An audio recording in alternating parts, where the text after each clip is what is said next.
Hey all, and welcome back to Fuzzy Dutch Gaming and a new video on our channel covering off the second build of the league that I'm looking at and that I'm testing out. I wanted to do something with Trickster, but also wanted the build to function mid to late tier maps on quite a small budget, because what I want to do is really test the build to see if I like it before I go pumping lots of money into it. I didn't want a build that needed like 4 to 5 divines worth of investment just to get going and then decide I don't like the build and have to then sell all the items.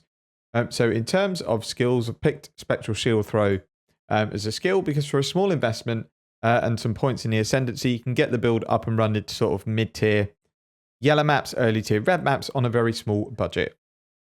So this is not a new variant of the skill at all. It's something that's been done on various Ascendancies in many leagues up to now, and it's basically a cold conversion Spectral Shield Throw. The reason I've picked it is because with the new Hrim Sorrow gloves, the hardest part about those builds is the investment it sometimes takes to get all of your physical damage converted to cold, or sometimes you have to only convert, 80%. So the Hrim Sorrows just convert 100% of the physical damage to cold, which just turns it automatically into a really good elemental skill that can freeze and chill enemies. I think there's a couple of guys that were released pre-league for this sort of build, and there's lots of people playing it on POE Ninja, so I've just gone on POE Ninja, looked at different people's trees, items and stuff like that, just to try and get a version going that I think suits the budget that I'm looking for and also my playstyle. So the reason I picked this build is because it gets going really, really early with just 5 key uniques. So I'm just going to go through the uniques on the build, sort of how the build works in terms of damage. And then I'm going to kind of go through what I'm going to try and do to push it further and what the build might look like more end game. And then we'll just run through the gear, the tree, the Ascendancy, just to get a bit more of an idea about how the build works. So as I said, there's 5 key unique items in the build that you need to get it going. There's the Emperor's Vigilant Shield, which I picked up for about 15 chaos. It's just a huge armor and energy shield base. It also gives decent block chance along with glancing blows. So for a build that you are not speccing very much into block, getting glancing blows is actually quite good because it helps balance out the hits that you take. And that, along with the next item, which is the Seething Fury Unique Jewel, just combines really well together. So it gives crit chance and crit multi based on energy shield, and the shield has a pretty decent chunk of energy shield. Mine's got just short of 400. I'm sure it's possible to get over 400 with like really good rolls. It's just a really, really massive boost to crit chance and crit multi, which can often be hard to scale for a shield build. Already mentioned, Hrim Sorrows are a vital part of the build because that's what converts all the physical to cold damage. We can then utilize things like Hatred to get massive boosts. Any other sort of conversions or additional as is really good. And since Spectral Shield Throw gives flat damage as base on the gem, it's just a really good way to turn the skill into something that deals a decent amount of damage and it will freeze and chill. The next item is the Prismatic Eclipse Sword. This has long been the go-to weapon for Spectral Shield Throw. Since a lot of weapons don't really do anything, there's certain influence mods that can work for a shield build, but for a nice cheap item, Prismatic Eclipse, which is like 1 chaos, with 3 green sockets on it, gives you 36% increased global attack speed. Normally on a weapon you'd get like 26% attack speed, but it's local to the weapon, which is no good because our weapon is the shield. Having this global attack speed just makes the build feel a lot better and obviously gives you a lot more DPS with the speed that you're attacking. And then the last unique is Yoke of Suffering, which gives a good all-round resistances, but more importantly, it allows all of our damage to shock, meaning you can not only get big chill on enemies, but big shock on enemies. I'm obviously only at sort of white and early tier yellow maps, but I'm getting 50% shock and 30% chill on bosses, which is both a massive defensive layer and a massive boost to DPS. So the one thing I've noticed so far in the build is it definitely lacks a bit of clear when you are getting big groups of enemies, and that's only going to get worse as I get through the map tiers and maybe juice the maps up a bit more. So definitely need a Helm enchant because you get one that fires 2 additional shards. So the way Spectral Shield Throw works is you will throw it and then it breaks and then loads of shards will directly chain towards enemies. The more shards you've got, the more clear you're going to have. In terms of leveling, I just leveled with Spectral Helix until I got to the level where I could equip the shield, put the shield on, stuck the jewel in, and then that's it. You're just going to breeze through the campaign one-shotting most of the enemies. Now, I've picked Trickster just because it's new, want to give it a go, and I really want to test out the defensive aspects of the Ascendancy. I think the build will work just as well, if not better, on a Deadeye on a Raider, but I just wanted to try out a new Ascendancy. So the idea of the character is to try and get 75% block chance with glancing blows, 100% spell suppression, 100% ailment avoidance, get some glancing blows spell blocks to sort of 40 to 45%, and then boost up as much offenses and defenses through polymath. Now, the good thing about the build is that because we're a shield build, when mapping, you can actually put fortify into your shield charge, and on white enemies, you're going to get a really decent fortification. A lot of the time, it's going to be 20. At this stage, I'm not really getting much on bosses and arch nemesis mobs. We're talking like 4 to 5. 4 to 5, but I'm still quite low in terms of damage. Long term, I might look to frenzy charge stat through the ascendancy, and then these 2 masteries here. So if we look at the ascendancy, there's this, which is +2 frenzy charges, but also importantly, 200% increased duration. So the charges are going to last for ages. And there's a couple of masteries you can take. So you can take this, which is 10% chance to get a frenzy on your marked target. So on bosses, we're going to be able to generate frenzy charges. And then in this cold one here, there's 25% chance to gain a frenzy charge when you shatter an enemy. Because we've got a ridiculous amount of crit chance to do tons of cold damage, we're shattering enemies all the time when we map. So we're going to be able to have really high frenzy charges without having to use Blood Rage. Blood Rage is an option, but at the moment I don't have Soul Drinker, so Blood Rage just wrecks my energy shield, so I'm not using it at the moment. So the idea is to get ailment avoidance, so I don't really need this. To be honest, it's nice, but I'm really only using it for the fact that I can't get chilled or frozen. So I could drop these, take the frenzy nodes, and then go Soul Drinker, or optionally we don't do the frenzy and we go full on defenses and go Spellbreaker. But I think I want to mix of both, so I think we're going to go Soul Drinker, drop 1 step ahead, and go Swift Killer. And we'll take the frenzy charge nodes on the tree, and then that gives us a decent amount of frenzy charges. I think it will be 7.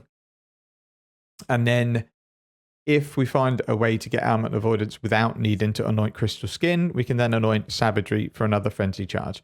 But in terms of ailment avoidance, what I was thinking of was 20% from this wheel, 20% from a mastery here, anoint Crystal Skin to get another 20%, and then it should be easy to get a pair of boots with 40%. You can get it on the implicit and it can roll on the suffix of the boots. I just want to do it because I like being ailment immune for most of the builds that I do. It just feels super, super comfy.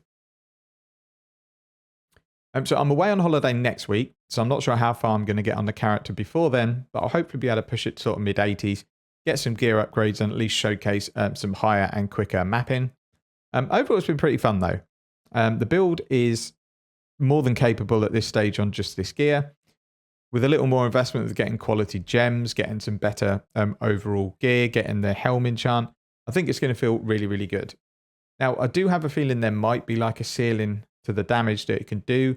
As with a lot of Trickster builds, you're kind of scaling a lot of your attack damage and your increased damage through polymath, and there's only so many masters you can take that are going to be effective. So, you know, it might be that it takes a lot of investment to get this doing a ton of damage, but we'll wait and see. So I'll just run through the tree and the gear.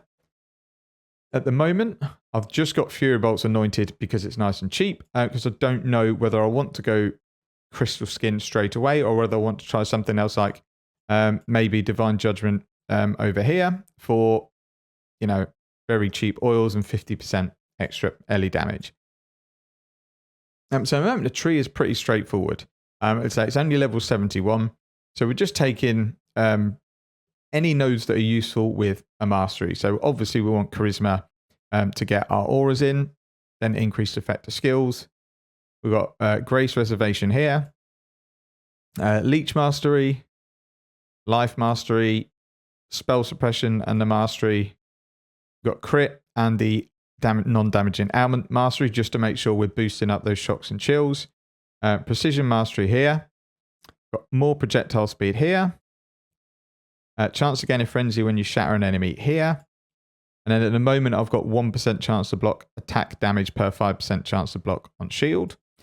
So my stats are looking at 66% block, 32% spell block. Suppression sitting at 73%, so obviously still needs a bit of work. Quite a lot of evasion without flasks, and then at least an amount of armor that stops me getting chipped away by tiny little hits. In terms of the ascendancy, I've gone polymath first just to get the extra damage, and obviously the 1% recovery on kill helps loads because we've got lots of masteries allocated. I've got 1 step ahead at the moment, but I'm not sure that's kind of the right one to go with end game, but for now it helps quite a lot.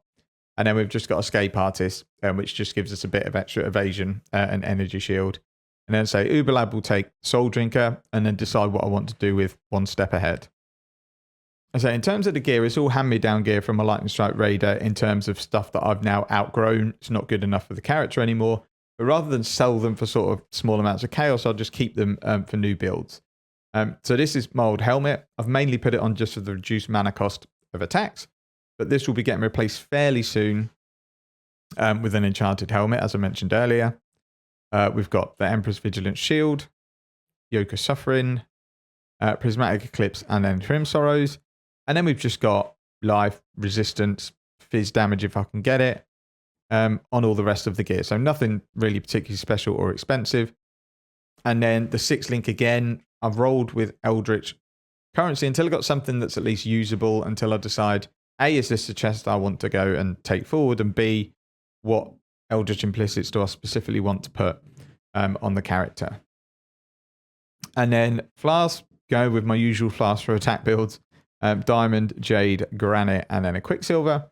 Quicksilver might be able to drop later on once we've got some more speed into both our shield charge and movement, but at the moment it does feel a bit slow without it, so I'm happy to keep using it. There will be a POB in the video description for this character, but there's no build guide yet, and there may not be. I really need to have a look at how close my end build looks like to other guides that are already out, because I don't just want to look like I've copied someone else's guide. I've kind of come up with a lot of this stuff myself, but I know it's something that's probably already done before. So if there's a better guide out there already, I'll just direct you to that. But I will be bringing out a guide probably on, how to level it, how to work through the early maps and stuff, just in case people wanted to try the build out. But as I say, there will be a POB in the video description for where the character is at the moment.